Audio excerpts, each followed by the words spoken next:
The story begins in a dark forest filled with strange monsters. Kim Wuene, a man with messy black hair and tired eyes, is pinned to the ground by a multi-eyed monster. The creature holds his shoulders down while drool falls from its mouth. Wuene struggles as the monster opens its jaws, showing rows of sharp teeth. Blood splatters as the attack continues. Wuene remembers the rule he has learned. If he dies here, he will wake up again. He suddenly wakes up in his bed, gasping for air and covered in sweat. He is back in his room.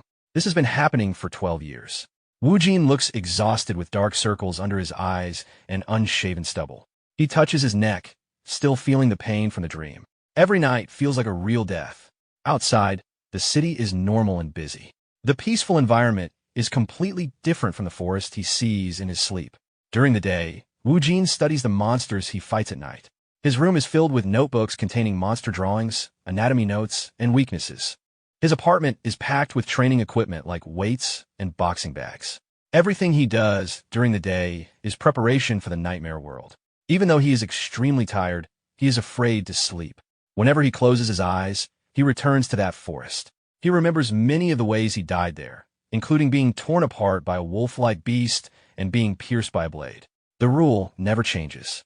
If he dies in a dream, he wakes up in reality. The repeated deaths slowly wear down his mind. Sitting on his bed, Wuene coughs and holds his chest. Every time he rests, another battle begins. For 12 years, he has lived between two worlds. During that time, he trained constantly in the Nightmare Forest. He learned weapons, martial arts, and survival skills. In that world, he became sharp, focused, and deadly. He moves carefully and cuts down monsters with precise strikes. With enough training, he began dying less often. However, nothing changes in reality. Back in his room, Wuene holds his head in frustration. No matter how strong he becomes there, he always wakes up in the same weak body. At one point, he visits a psychiatrist. After listening to him, she suggests that he find a hobby or something he wants to do. Later, Wuene repeats her words to himself. Standing in his room and looking at the board filled with monster research, he realizes something. He is no longer afraid of the nightmare world. He simply wants to fall asleep and never wake up again. Kim Wuene looks completely drained. His messy hair and stubble show the toll of 12 years without proper rest. He only wants to sleep peacefully for one night. Suddenly, blood drips from his nose. A moment later, blood pours from his mouth and stains his hands. Wuene clutches his chest in shock as his body finally collapses under years of strain. His vision begins to blur and he loses consciousness. The headache that followed him for 12 years slowly fades away. With a heavy thud, he collapses onto the floor and lies face down in a pool of blood. His body remains motionless. His life in the real world has ended. In the darkness, Wuene feels something strange. His body feels light, and the pain that had been constant for years is gone. When he opens his eyes, he sees a blue sky above him. Fresh air fills his lungs. For the first time in many years, his body feels rested. He slowly sits up and sees large trees surrounding him. He quickly realizes where he is. He has returned to the nightmare world. Wuene leans against the roots of a large tree. He is wearing his hunter gear, and his body looks younger and healthier than before. For 12 years, he suffered in this place. But waking up here, while feeling this well, is new. Suddenly, he senses something nearby. His instincts warn him that he is being watched. A reptile demon beast appears behind a tree. Its long tongue moves as it observes him. The creature is muscular and fast, clearly treating him as prey. Wuene stays quiet behind a tree root and watches it carefully. He remembers the blood he lost in his apartment and understands what happened. He really died in the real world. This forest is now his only world. Wuene lowers his body and pulls up his hood to hide himself. If this place is his new reality, he must survive using everything he learned over the past 12 years. He slowly stands up. If he dies now, there will be no waking up again. This time death will be permanent. His expression becomes calm and focused. From now on, he will treat this place as his real world. The reptile demon beast prepares to attack, unaware that Wuene already understands how it hunts. Wuene studies the situation and decides not to fight immediately. He plans to lure the monster into a place where it will lose its advantage. After years of training, his instincts return. He pulls out his dagger and prepares to move. Then Wuene lunges forward, swinging his blade toward the reptile beast and beginning the hunt. Kim Wuene stands his ground and notices that his body feels light and energetic. He wonders if it is because he finally slept properly or because this younger body is different from the weak one he had before. The reptile demon beast suddenly lunges at him with great speed. Its claws dig into the ground as it snaps its jaws. The creature is large and powerful, but Wu Jin does not move back. The monster roars and rushes forward. Wu Jin grips his sword tightly. His focus sharpens, and the hesitation he once had disappears. After 12 years of constant fighting, his instincts take over. He swings his blade in a precise strike and cuts through the monster's thick hide. Blood sprays as the blade slices through the creature's neck. The reptile demon beast collapses onto the ground. Wu Jin stands over the fallen body. His clothes are covered in blood, but he remains calm and focused. In the distance, tall pillars of light rise into the sky, showing that there is more to this world beyond the forest. Wu Jin kneels beside the corpse and cuts open the monster's chest. He searches inside and finds a glowing blue core. The core pulses with energy. He holds it in his hand and studies it carefully, understanding that it is important for survival in this world. The power inside the core confirms what he already suspected. Hunting monsters will make him stronger. After a moment, he leaves the carcass behind and walks deeper into the forest. He no longer thinks about the world he left behind. His only goal now is survival. He moves quietly through the forest, heading toward a brighter area where he hopes to find a safer place. Wu Jin does not realize that someone is watching him. A blonde hunter named Han Shan stands hidden behind a tree, observing him from a distance. Shan has been surviving in this world for some time and is studying the newcomer carefully. The forest remains quiet, but the danger of hidden monsters is always present. Wu Jin closes his eyes for a brief moment to rest. After a full night of sleep, he wakes up feeling refreshed. It is the first proper rest he has had in years. He slowly gets used to living in this harsh world as a lone survivor. The forest appears quiet, but Kim Wuene does not lower his guard. It has been a month since he arrived in this world. He moves through the forest carefully, searching for food. Even though he can fight, he avoids unnecessary battles. Fighting without a reason is dangerous here. From the shadows, he watches a bat-like monster feeding on another creature. He waits patiently beside a tree, studying the right moment to attack. He only hunts when he needs food, and the monster looks like a suitable meal. When the opportunity comes, Wu Jin moves quickly. His blade cuts through the air and strikes the creature before it can react. The monster collapses immediately. A glowing blue core appears inside its body. Wu Jin already knows what it is. These cores are the source of strength in this world. He removes the core and consumes it. Energy spreads through his body as the power settles into his muscles. Since he began consuming these cores, surviving in this environment has become easier. After resting for a moment, he checks the belongings of the body he now inhabits. Inside a leather pouch, he finds a bronze token. The writing on it is unfamiliar, but he can read it. The token shows that the body belonged to a third-class mercenary. This small discovery reveals something important. This world is not only filled with monsters. There are also people, organizations, and settlements. While thinking about this, Wu Jin notices something unusual on the ground. He quickly steps back and realizes he almost triggered a trap. Hidden under the dirt is a large bear trap connected to a chain. It was clearly placed by a human. That means someone else is hunting in this forest. Wu Jin becomes more alert and begins searching the area carefully. Soon he notices a building in the distance. He moves toward it. At the edge of the forest, he sees a small house standing alone among the trees. The cabin looks well maintained. Wu Jin approaches and knocks on the door, but no one answers. After waiting briefly, he pushes the door open and steps inside. The cabin is quiet but filled with supplies. On a wooden table sits a leather-bound book.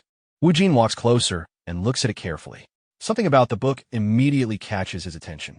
Wu Jin picks up the book and reads the title. It is called Demonic Realm Chronicles. The name immediately catches his attention. As he holds the book, he suddenly senses someone behind him. He stops moving and realizes he is not alone in the cabin. He opens the book and flips through the pages. Inside are detailed records about the world, including its history and creatures. Wu Jin quickly understands that the information in this book could help him survive. He grips the book tightly, knowing he needs it. Just as he prepares to leave, a floorboard above him cracks. Someone drops down from the ceiling and points a crossbow at him. An old man stands in front of him with the weapon aimed directly at his head. The man demands to know who he is and warns him not to move. Wu Jin is relieved to see another person, but the situation is tense. He keeps his hands visible and calmly explains that he entered the cabin out of curiosity. The old man does not accept the explanation and orders him to leave immediately. Wujin slowly steps back, pretending to comply, but his attention remains on the book. He knows he cannot survive without the knowledge inside it. He asks if he can borrow the book and even offers to pay for it. The old man refuses and asks what Wujin will do if he does not agree. Wujin realizes he may need to force the situation. His hand moves toward the weapon at his waist. He draws his blade. The old man immediately raises the crossbow in response. Both of them stand still, watching each other closely. The small cabin becomes silent as they wait to see who will move first. After a moment, the old man lowers his weapon. He says that a real robber would not argue about books. He introduces himself as Hector. Wujin quickly gives a false name and introduces himself as Kim Wuene. He asks Hector to call him Jean. Hector finds the name unusual but does not question it.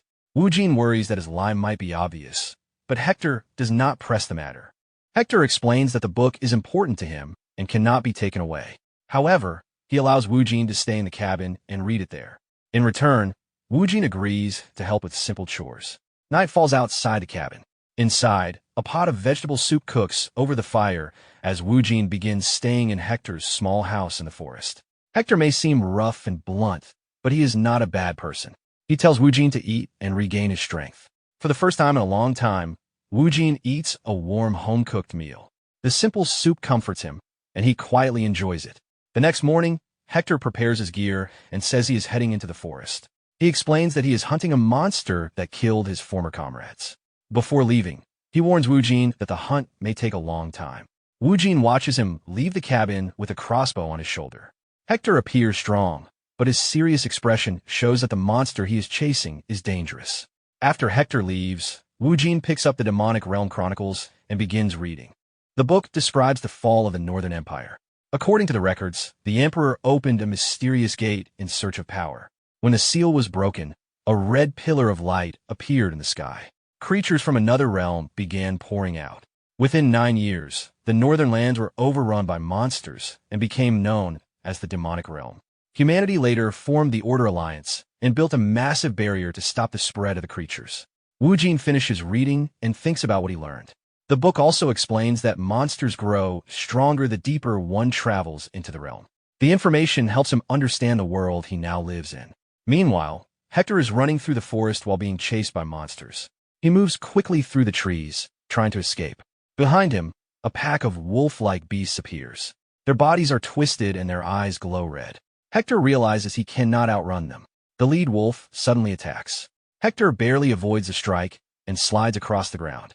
He quickly raises his crossbow and fires 3 arrows in succession. The arrows fly toward the wolves, but the creatures react immediately. Instead of dodging, they catch the arrows with their claws and stop the attack. The wolves surround Hector from all sides, cutting off every escape.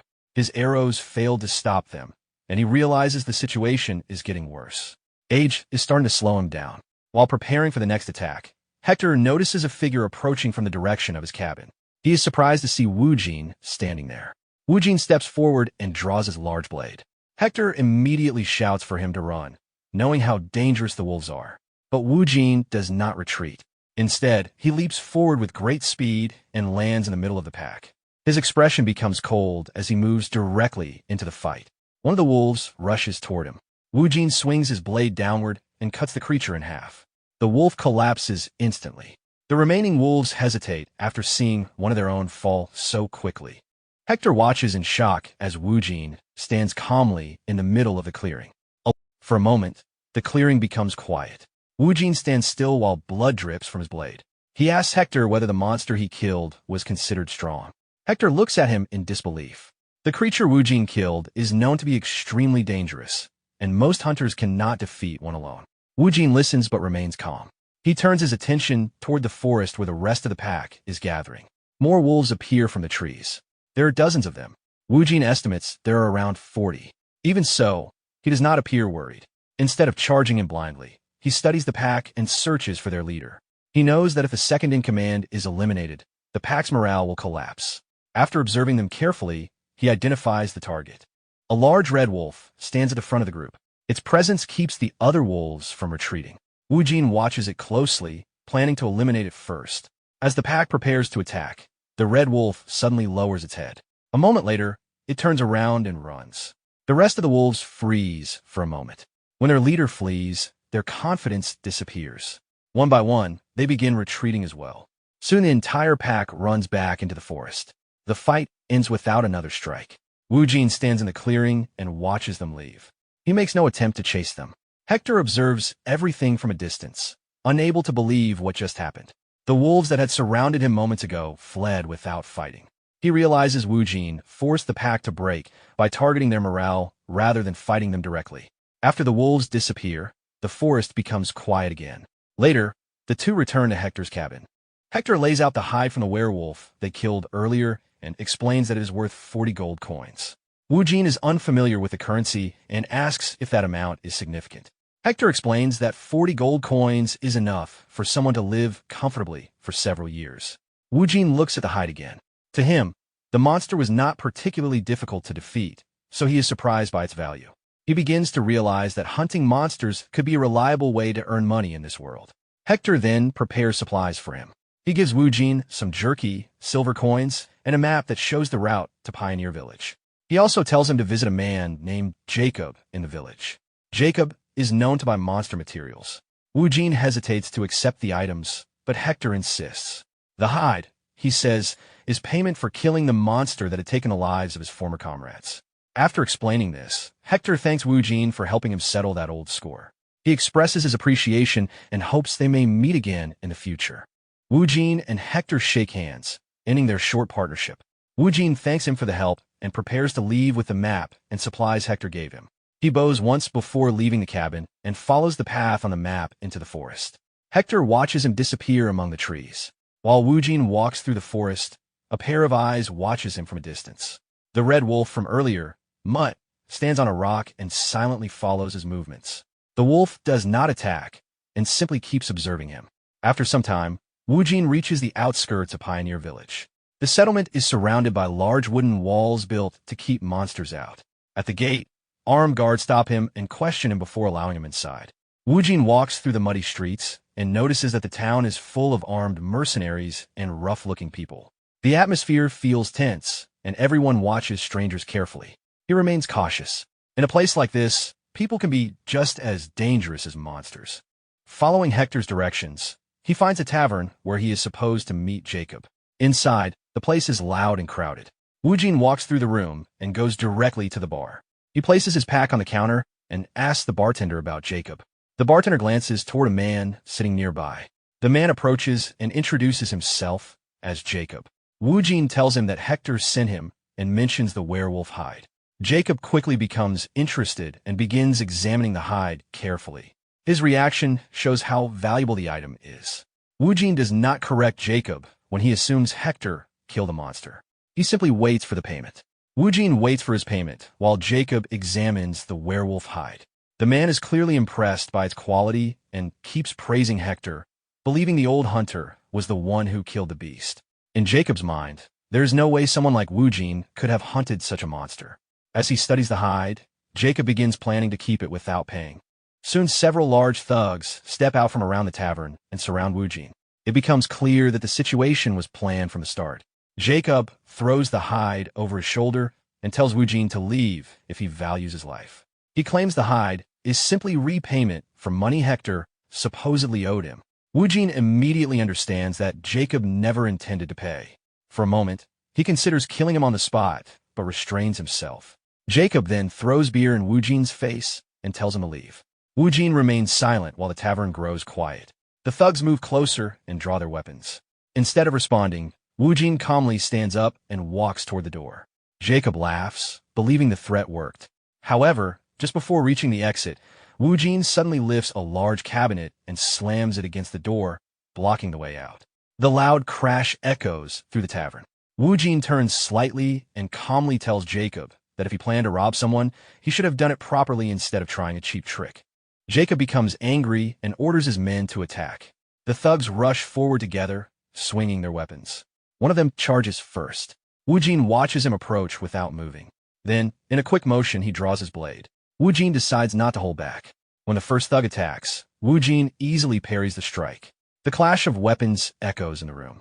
The thug freezes in shock after realizing how fast Wu Jin reacted. Before he can respond, Wu Jin strikes back and cuts him down. Another thug swings a heavy axe toward Wu Jin's head. The axe crashes into the floor, but Wu Jin has already moved. He appears behind the attackers and prepares for the next move. There are too many enemies to fight slowly. Wu Jin decides to break their momentum. He grabs a heavy table and throws it forward. The table crashes into one of the attackers and knocks him down. Before the man can recover, Wu Jin strikes again and finishes him. The fight continues as Wu Jin moves quickly between the attackers. His blade cuts through the thugs one after another. The tavern soon becomes a wreck as the fight spreads across the room. Jacob watches the scene in panic as his men fall one after another. Wu Jin's movements are controlled and efficient after years of fighting monsters. Another thug attacks, but Wu Jin easily avoids the strike and counters with a powerful blow. The attacker collapses. Within moments, most of the thugs are already down. Wu Jin stands calmly among the fallen bodies. His clothes are stained with blood, but his expression remains unchanged. Seeing this, Jacob finally panics and orders the remaining men to run. The survivors rush toward the exit, abandoning the hide and escaping through the doors and windows. The tavern becomes quiet again. Outside, Jacob collapses on the ground while trying to catch his breath. He believes he has escaped. Then he looks up and sees something approaching. A massive red wolf has entered the village. The creature snarls as people begin to panic and run away. The wolf slowly walks toward Jacob.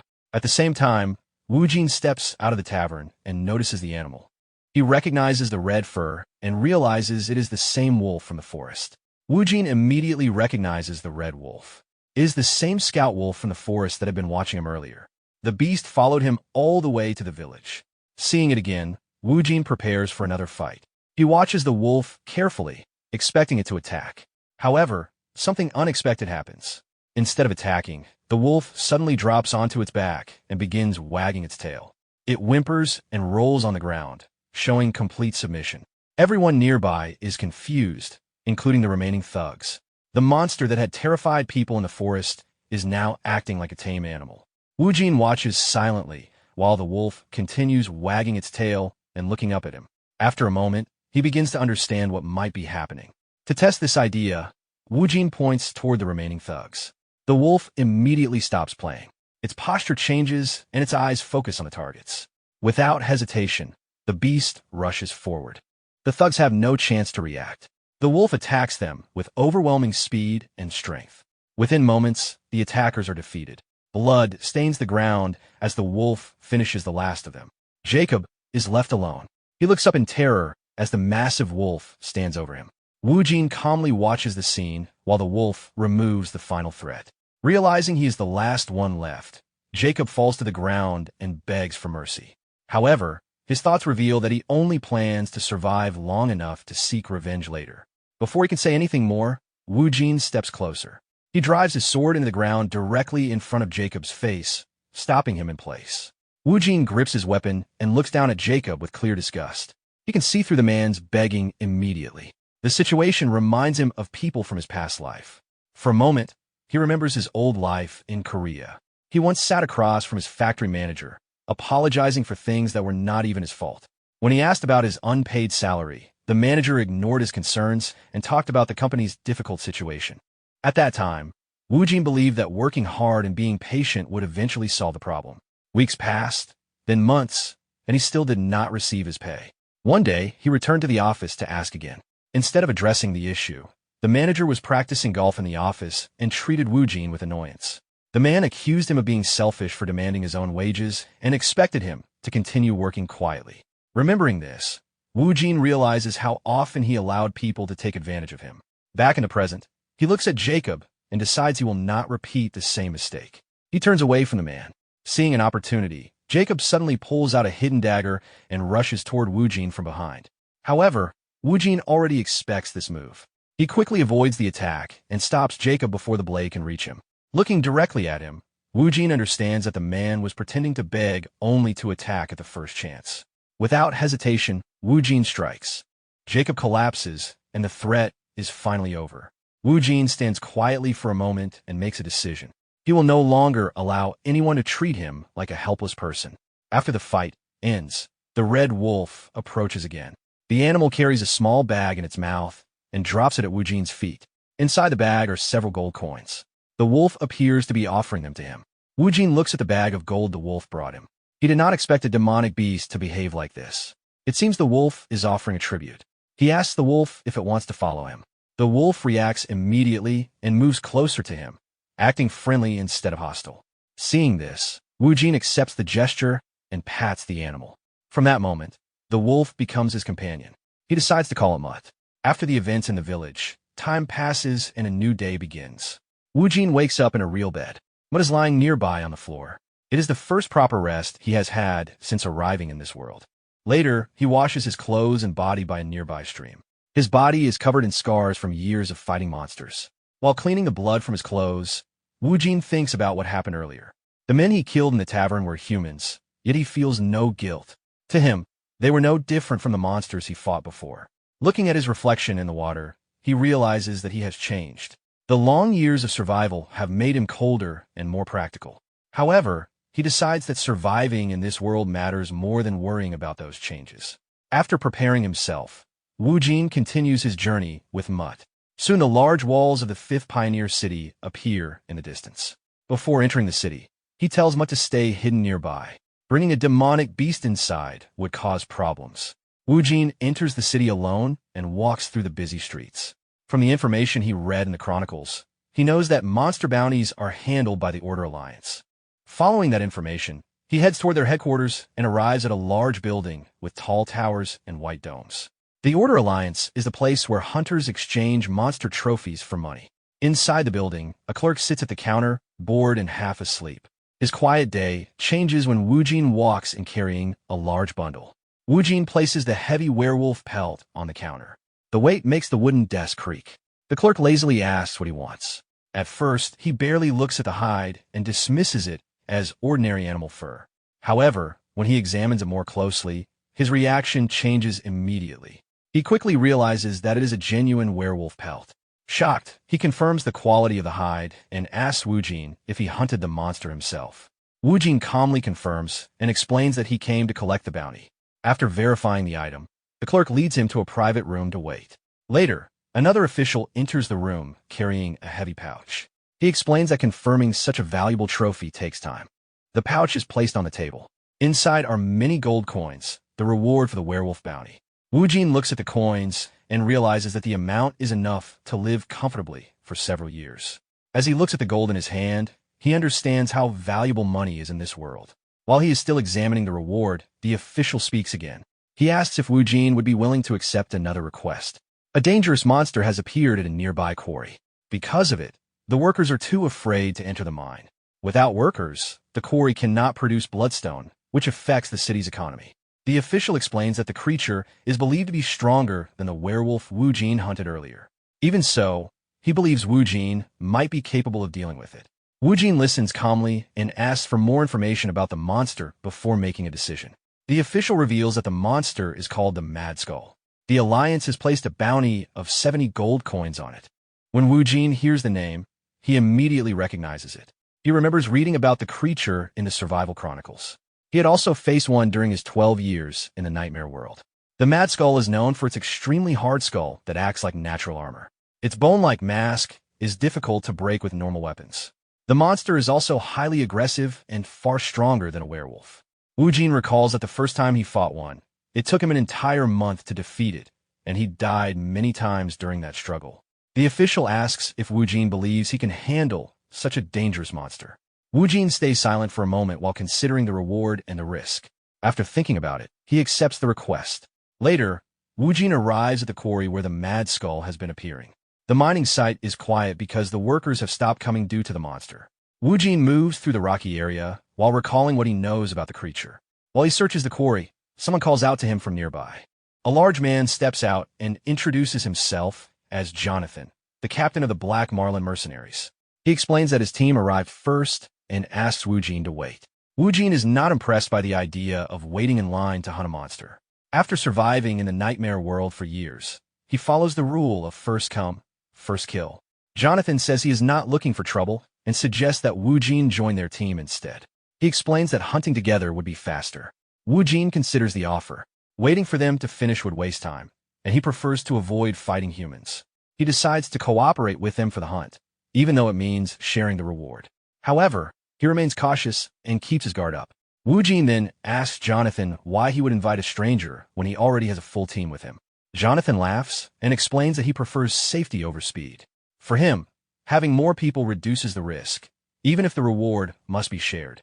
He also says he can tell that Wu Jin is strong. Wu Jin asks how he came to that conclusion. Jonathan points to the large wolf nearby. Mud had appeared from hiding and was now beside the group.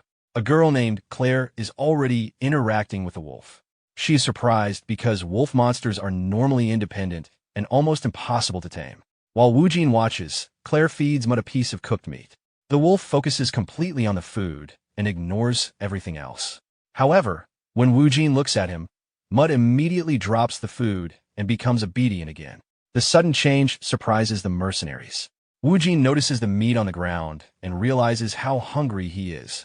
After surviving on monster meat and scraps for years, the smell of proper food is difficult to ignore. Claire notices his hesitation and offers him fresh cooked meat. Wu Jin is surprised by the gesture. He did not expect someone in this world to offer him food without asking for anything in return. The group then begins moving deeper into the quarry. Jonathan leads the way while the others follow with lanterns to light the tunnels. While walking, Wu Jin eats the food. It tastes much better than the rough meals he has been living on. As they move through the mine, the group introduces themselves. Jonathan explains that he is the captain of the Black Marlin mercenaries, and Claire introduces herself as well. When it is his turn, Wu Jin gives the name Jin, choosing not to reveal his real identity. Jonathan welcomes him and tells him to ask questions if needed. Soon the group reaches the bottom of the quarry where the hunt will begin. Jonathan immediately starts organizing the team and orders the mercenaries to prepare their nets and take their assigned positions. Jonathan asks Claire if she is ready. She confirms and begins preparing a spell while Wu Jin watches. Feathers start drifting through the air as magical energy gathers around her. She opens a large magic book and a glowing magic circle forms on its pages. Wu Jin realizes that this is the same kind of magic mentioned in the chronicles he studied. Claire casts a spell called Feather Step. Green energy and white feathers spread through the area and surround the mercenaries. Wu Jin immediately feels his body become lighter as the magic takes effect. Jonathan praises Claire's skill. She reminds him that the spell will only last a few minutes. Jonathan then prepares to lure the monster out. His boots glow with magic as he runs into the quarry with great speed, leaving glowing feathers behind him. The rest of the team prepares the trap. They stretch large nets across the quarry floor and take their assigned positions. Wu Jin watches the formation and understands the plan. They intend to lure the Mad Skull into the trap and overwhelm it with coordinated attacks. Soon the monster appears. Jonathan runs toward the Mad Skull to draw its attention. The creature charges after him while he dodges its attacks and leads it toward the trap. At the right moment, the mercenaries pull the ropes. The massive Mad Skull becomes caught in the heavy nets. It struggles violently, thrashing its tusks and body while the team tries to hold it down. For a moment, the trap seems to work. Jonathan immediately signals the spear team to attack before the monster can escape. The hunters move in and surround the trapped beast, preparing to strike from all sides. The mercenaries move in and begin stabbing the trapped Mad Skull with their spears, hoping to finish the fight before it escapes. The monster roars in anger and struggles against the nets. Its strength quickly becomes clear as the ground shakes under its movements. The hunters holding the ropes are almost pulled off their feet. Within moments, the Mad Skull begins tearing through the nets. Wu Jin watches from a distance and realizes the plan is failing. The monster breaks free and throws several mercenaries aside. Panic spreads through the group as their formation collapses. With the last of the nets destroyed, the Mad Skull turns toward the hunters and prepares to attack. It suddenly charges toward Claire. She freezes as the beast rushes toward her, unable to react in time. Before it reaches her, Wu Jin moves forward and places himself between Claire and the monster. He braces himself and grabs one of the creature's large tusks with both hands, stopping its charge. The Mad Skull growls as it tries to push forward, but Wu Jin holds his ground. Claire warns him that the situation is too dangerous, but Wu Jin remains calm. From his experience fighting this monster before, he already understands how it behaves. He releases the tusk and moves quickly. Wu Jin jumps onto the Mad Skull and grabs its tusks. using his balance to avoid the monster's attacks while looking for an opening. The beast continues charging and attacking with great force. Wu Jin keeps moving around it, trying to find a weak point through its thick armor. He swings his blade several times, but realizes that breaking through its defense will not be easy. Even with his strength, fighting the Mad Skull directly begins to strain his body. The Mad Skull continues attacking with its massive tusks, trying to crush Wu Jin. During the fight, Wu Jin briefly loses focus and nearly gets hit. At that moment, white feathers begin to swirl around him. Claire casts another spell from a distance and sends additional mana toward him. The magic strengthens his body and makes him feel much lighter. With a new boost, Wu Jin quickly regains control of the fight. Jonathan and the other mercenaries move forward to help, but Wu Jin tells them to stay back. He decides to handle the fight alone so he can move freely without interference. Using the speed provided by Claire's spell, Wu Jin begins carefully studying the Mad Skull's movements. From his previous experience, he knows the monster's main weakness is its movement during charge. It can run very fast in a straight line, but its large body makes turning difficult. Wu Jin uses this weakness to guide the monster. He moves around the quarry and forces the Mad Skull to chase him. The creature repeatedly crashes into the walls while trying to keep up with his speed. Finally, Wu Jin leads it toward a large stone pillar. The Mad Skull cannot stop its charge in time and slams into the pillar. The impact shakes the area and causes the monster to lose its footing. The creature falls and slides across the ground, leaving it briefly exposed. Wu Jin immediately prepares to finish the fight. He realizes that the monster's tusks are extremely hard and difficult to cut, so he looks for a softer target. He focuses on the nose, which is one of the few vulnerable spots. Moving quickly with the help of the magic buff, Wu Jin strikes the Mad Skull's snout. The blow causes heavy bleeding and forces the monster to cry out in pain. With the creature weakened, Wu Jin continues attacking. Using his speed and precision, he delivers several strikes in quick succession, gradually wearing the monster down. The Mad Skull begins to weaken under Wu Jin's continuous attacks. After taking several precise strikes, the monster collapses. Wu Jin stands over the fallen creature with his blade covered in blood and finishes the fight. A short time later, Jonathan and Claire arrive at the scene. They stop when they see the destruction across the quarry. Before they can approach, Mutt stands between them and the battlefield. The red wolf growls and blocks their path, guarding the area. They wait until Wu Jin finally walks toward them through the dust. His mouth is stained with blood. During the fight, he had consumed the monster's essence. When they ask about the situation, Wu Jin calmly explains that the Mad Skull has already been taken care of. Behind him, the corpse of the creature lies on the ground. The mercenaries are shocked that he managed to defeat the monster alone. While they're still processing what happened, Mutt suddenly becomes alert. The wolf starts sniffing the air and growls toward a nearby tunnel. A second Mad Skull slowly emerges from the darkness. Jonathan prepares for another battle and tells the group to get ready. However, Claire stops everyone when she notices something unusual. The second Mad Skull is not alone. Two small piglets are walking beside it. The group realizes that the monster is a mother protecting its young. Wu Jin watches the situation quietly and does not attack. After a moment, the mother Mad Skull turns away with the piglets and disappears deeper into the ruins. The mercenaries watch as the monster family leaves without another fight. Jonathan and Claire are surprised that Wu Jin lets the mother Mad Skull leave with her piglets. Jonathan explains that the creature was likely only protecting its young. Claire shows some sympathy once the tension fades. Wu Jin says he is satisfied that the situation ended without another fight. Later, the group returns to the Fifth Pioneer City at night. The city is active and well lit compared to the ruins they came from. They go to a tavern to celebrate the successful hunt. Inside, Jonathan congratulates everyone and announces that it is time to divide the reward. The mercenaries cheer and prepare to enjoy food and drinks. When the gold is placed on the table, Claire notices that the amount is larger than expected. Jonathan explains that he negotiated with the client and claimed that the team had faced two Mad Skulls and piglets. Because of the added danger, he demanded a larger payment. The total reward reaches 110 gold coins. The mercenaries approve of the captain's tactic and celebrate the result. Wu Jin asks how the client still paid when the second Mad Skull was not actually fought. Jonathan explains that as long as the client believes the story, the deal stands. After the explanation, Jonathan turns to Wu Jin and thanks him for his contribution during the hunt. He decides that Wu Jin should receive half of the total reward. The rest of the team agrees with the decision. Wu Jin is surprised by the offer because he expected them to keep most of the money. Jonathan insists that without Wu Jin, they would not have succeeded. Wu Jin accepts the reward and begins to reconsider his view of mercenaries. He realizes that cooperation can sometimes work in his favor. To show appreciation, he offers to pay for everyone's drinks that night. The tavern fills with cheers as the group celebrates together. During the celebration, Wu Jin notices that Claire quietly leaves the table. Wu Jin notices Claire leaving the tavern while the others continue celebrating. When he asks where she is going, she explains that she plans to practice magic before resting for the night. Even after the hunt, she remains focused on improving her skills. Later that night, Claire sits on a hill under the moon and begins meditating. Blue mana gathers around her as she concentrates. Wu Jin watches from a distance. He is surprised that she continues training despite being tired after the mission. Seeing the magic in action makes him think about learning it himself. Until now, he has relied only on physical strength, but magic could make him more effective.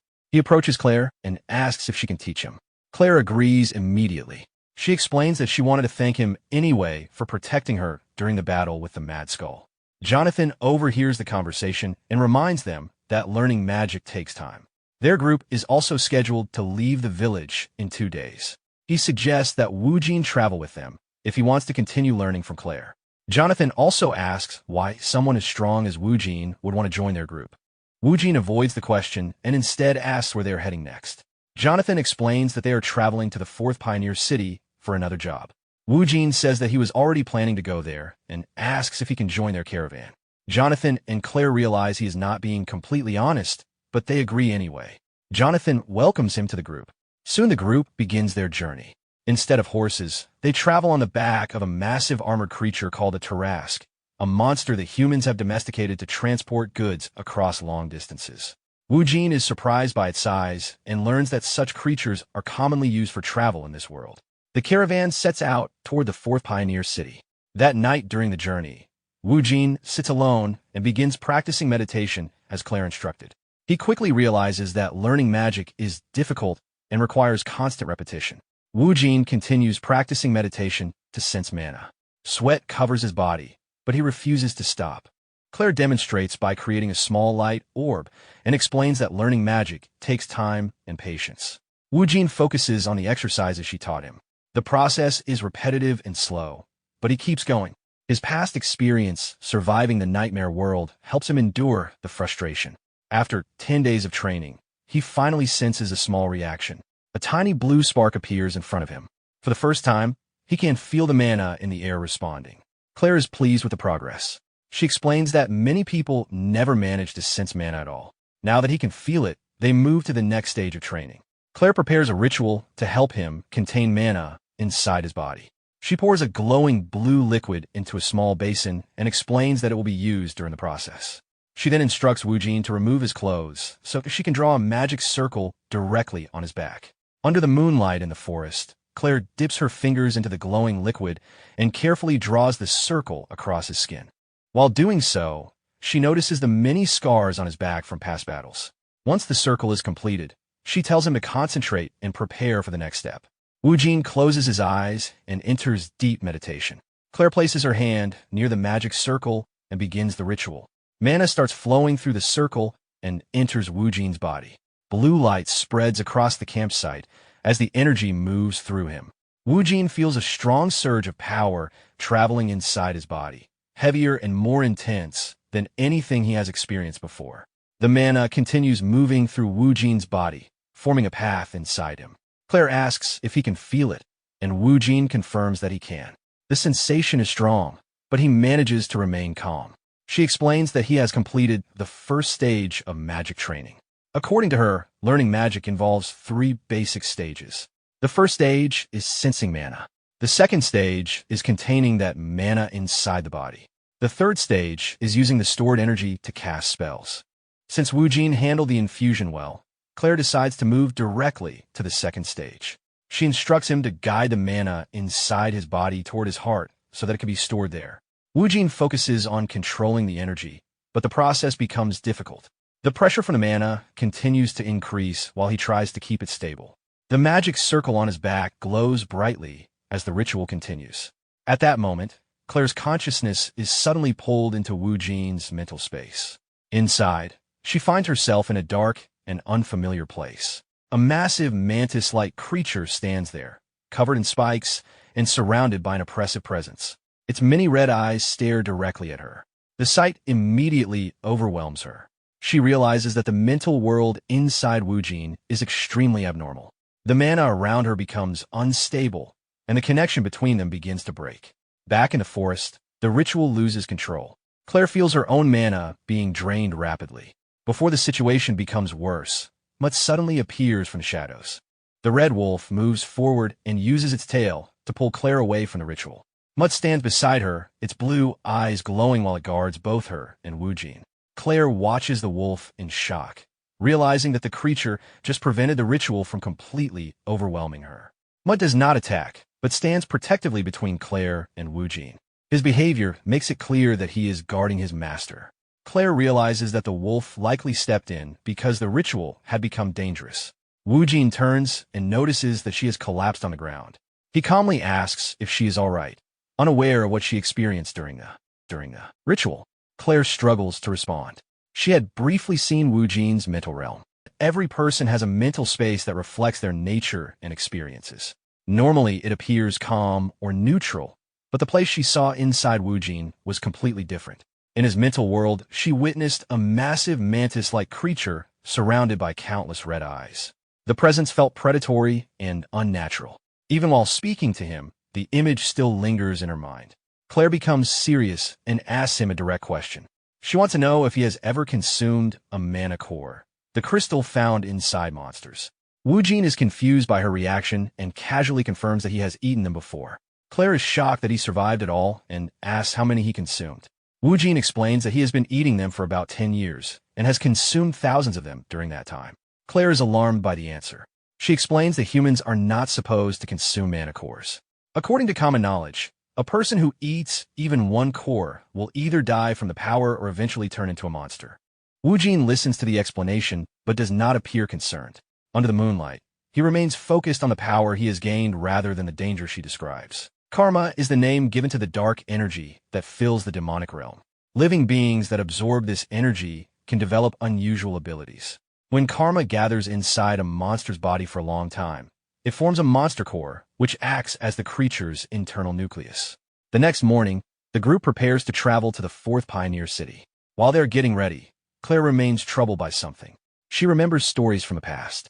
When the otherworldly gate opened and karma spread across the world, some humans began following the monsters that absorbed it. These people called the monsters angels. They consumed monster cores and even sacrificed humans to monsters. Those followers were known as dark priests. Claire recalls Wujin saying that he had been eating monster cores for nearly 10 years. She begins to wonder if he could be connected to those people. However, she quickly doubts it. A dark priest would never openly admit to eating monster cores, nor would they show their mental world to someone else. Still, the situation feels strange to her. Even if Wujin did not know the danger, she cannot understand why someone would eat monster cores in the first place. When she asks him about it, Wujin simply explains that he once saw monsters eating the cores and decided to copy them. Claire immediately warns him to stop doing that. She tells him that he has only survived so far by chance, and that continuing could kill him. Wujin thinks about her warning. According to her explanation, eating monster cores should either kill a person or turn them into a monster. Yet he has survived for years. He also begins to question whether the changes in his behavior, such as feeling no guilt after killing and constantly wanting to fight, might be connected to the cores. He says that he will try to stop. Claire becomes angry and insists that he must stop completely. She also adds that continuing to eat monster cores could prevent him from using magic. This statement immediately shocks Wujin. Claire explains that although his condition may make mana manifestation difficult, he should still be able to use something called mana arts. Wujin asks what mana arts are. After some time traveling, the group finally reaches the fourth pioneer city. Inside the city, they walk through busy streets until they reach a large plaza with a fountain. Many mercenaries have gathered there. Wujin notices the crowd and comments on the number of mercenaries present. Claire explains that the request they came for is very large, and that it is being overseen by a holy knight. Soon a man appears among the crowd, Holy Knight Raymond. Wujin observes him and immediately senses that his presence is far stronger than that of ordinary mercenaries. He asks Claire if crowds usually gather when a holy knight is involved. Claire explains that this mission was requested by someone known as the Golden Bug. Wu Jin asks if that name refers to some kind of insect monster. Claire tells him that the Golden Bug is not a monster, but a famous businessman. Jonathan adds that the Golden Bug was one of the wealthiest figures around. However, the man died suddenly not long ago. Wu Jin asks if the Golden Bug died suddenly because he was murdered. Jonathan replies that there are rumors about that, but nothing has been confirmed. Wu Jin then wonders why so many people have gathered if the Golden Bug is already dead. Jonathan explains that the Golden Bug had 2 sons. They inherited his fortune, and the job now is to transport that wealth inside the protective barrier. That is the request that brought all the mercenaries together. Wu Jin realizes that moving the fortune of such a wealthy man would naturally attract many mercenary groups. Soon an announcement calls the Black Marlin mercenary group forward. Jonathan pulls Wu Jin with him, saying that it is finally their turn. Inside the registration room, Jonathan introduces Wu Jin as the strongest fighter in their group. He claims that Wu Jin defeated a mad skull and tamed a werewolf. The people inside react with surprise and begin whispering. Some mention the nickname Head Crusher. Wu Jin is confused by the nickname, but Jonathan tells him to accept it for now because it helps their reputation. A white-haired official announces that the Black Marlin group will receive 100 gold coins, and the mission will begin the next morning. Wu Jin is surprised that transporting cargo pays so much. Jonathan explains that half of the payment is for the work, and the other half depends on the reputation of mercenaries. Wu Jin's new nickname helped them receive a better rate. Jonathan then explains that Head Crusher refers to how Wu Jin defeats monsters. Wu Jin thinks the nickname is poorly chosen, but he also realizes that having a reputation could help him attract attention and eventually learn mana arts. Later that night, the scene shifts to the mercenary quarters. Inside, an arena fight is taking place while spectators watch and cheer. Wu Jin prepares to enter the arena. Claire asks if he is sure about participating. Wu Jin explains that he wants to attract the attention of the Holy Knight so he can learn mana arts. According to the chronicles, Holy Knights often show interest in strong fighters. Wu Jin enters the arena and studies the surroundings. His first opponent attacks immediately, but Wu Jin easily avoids the strike and counters with a series of blows. The opponent falls to the ground. The crowd cheers and calls him Head Crusher. Another fighter steps forward as the next challenger. Wu Jin defeats opponent after opponent, continuing to win multiple matches without being injured. While fighting, he focuses on drawing the Holy Knight's attention. He believes that defeating many opponents will make the Knight notice him. From a balcony above the arena, Holy Knight Raymond watches the fight. After observing Wu Jin's performance, he tells his companion Rex to fight him. Rex is annoyed at the idea of facing a mercenary. Wu Jin notices the situation and realizes that the Knight intends to test him through his apprentice. At that moment, Wu Jin refuses the challenge. He does this deliberately, intending to begin negotiations that could lead to him learning mana arts. Rex stares at him in surprise.